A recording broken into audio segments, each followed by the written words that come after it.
नमस्ते दोस्तों, आपको और आपके पूरे परिवार को नवरात्रि की ढेरों शुभकामनाएं मेरी तरफ से। आज की कहानी है एक साधु बाबा की, जो एक गांव के बाहर एक झोपड़ी में रहा करते थे और उनकी झोपड़ी से कुछ ही दूरी पर एक और झोपड़ी थी जिसमें एक परिवार रहता था। साधु बाबा दिन भर माता रानी का जयकारा लगाते रहते थे, जय माता दी करते रहते थे। और वो जो परिवार था उसके मुखिया को लगता था कि इससे हमें परेशानी हो रही है। एक दिन वो परेशान होकर दौड़ कर गया और बाबा जी से लड़ाई करने लगा कि ये क्या आप दिन भर जय माता दी जपते रहते हैं, माता रानी क्या आपको भोजन देती है? बाबा जी बोले, मुझे तो मेरा भोजन माता रानी ही देती है। उस आदमी ने कहा, लेकिन मुझे नहीं देती है, मुझे नौकरी पर जाना पड़ता है, काम धंधा करना पड़ता है, सोने तक का समय नहीं मिलता, आप दिन भर ढोल बजाते रहते हैं, जयकारा लगाते रहते हैं। साधु बाबा बोले, तुम भी जय माता दी करो, माता बहुत दयालु है, तुम्हें भी वो देंगी। इस बात पर दोनों में बहस छिड़ गई और आदमी ने कहा, ठीक है फिर देख लेते हैं, आज मैं दिन भर जय माता दी जपता हूँ और देखता हूँ कि क्या आज मुझे आपकी माता रानी आकर भोजन करवाती है। आज मैं भोजन करूँगा ही नहीं। बाबा जी ने कहा, ठीक है। तो वो आदमी बाबा के साथ ही बैठकर जय माता दी जपने लगा। फिर वो सोचता है कि अगर यहाँ रहा तो मेरी पत्नी आकर मुझे खाने के लिए बुला ले जाएगी, नहीं तो मेरी माँ मुझे जबरदस्ती भोजन करवा देगी। क्या करूँ?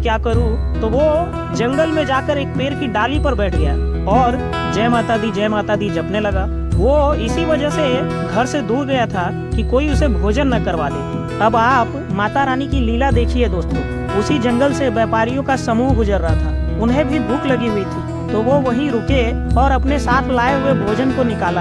अपने भोजन की पोटली खोल वो खाने जा ही रहे थे कि तभी किसी ने आकर कहा कि पीछे से डाकू आ रहे हैं। अब सारे के सारे व्यापारी थे, उनके पास पैसा भी था और सोने चांदी के आभूषण भी थे। तो सारे व्यापारी अपने आभूषण और पैसों को लेकर बिना देरी के वहाँ से भाग गए और भोजन को वहीं छोड़ दिया कि जान बची तो घर जाकर भी भोजन कर लेंगे, पहले तो यहाँ से भागो। खाना बहुत ही स्वादिष्ट था। डाकू जब वहाँ पहुँचे तो उन्हें बड़े ही स्वादिष्ट पकवानों की खुशबू आई।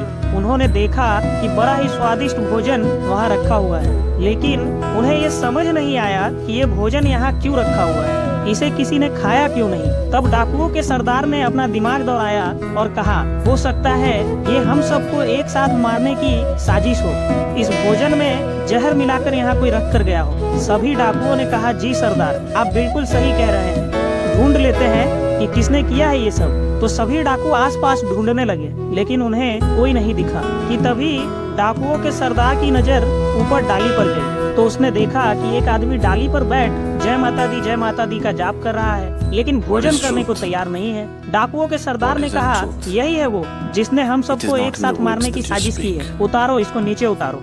उसको नीचे उतारा गया और उसने कहा, चल अब तू भोजन कर, तूने इसमें जहर मिलाया है ना? उस आदमी ने कहा, नहीं मैंने कुछ नहीं किया। डाकू ने कहा, वो तो अभी पता चल जाएगा, अब तू खा, इसको पहले खा, टेस्ट कर। उसने कहा, मैं नहीं खा सकता, क्योंकि उसने तो शर्त लगा रखी थी कि आज मैं भोजन ही नहीं करूँगा।